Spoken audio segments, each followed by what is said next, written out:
uma ngabe sifunda lapha kuGenesis ukona kuka-Adam yedwa ngoba wona yedwa uAdam, kepha sonke sesizalelwe esoneni, sonke sesingabafile kuNkulunkulu emehlweni kaNkulunkulu. So kanjalo ke nokuphila nokuthethelelo akuzi ngezinto eziningi, akuzi ngeindlela eziningi. Ukuthethelela kusegazini likaKristu, njengoba ukufa kweza ngomuntu oyedwa, kanjalo futhi nokuphila kuza ngomuntu oyedwa ozaleke negazi elingenasono, ozalwe ngokwentando kaNkulunkulu, okungahlangananga indoda nomuntu wesifazane kwase kwaphuma yena. Ukufa njengoba kwafika nomuntu oyedwa, so kanjalo ke nokuphila abazalwane ikona kuza ngomuntu oyedwa, okuza ngoJesu. Naye uJesu bazalwane, ukuba uMaria wahlangana noJosefa, ngabe namanje sisasenkingeni, ngabe namanje sisafuna isolution namanje.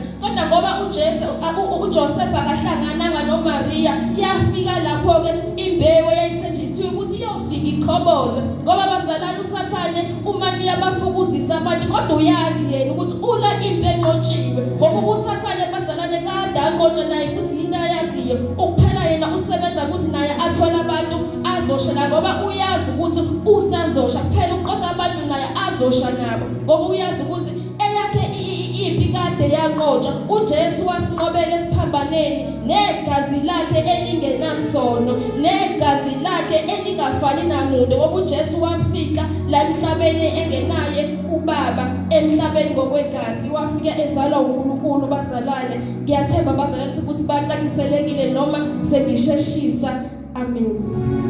Haleluya.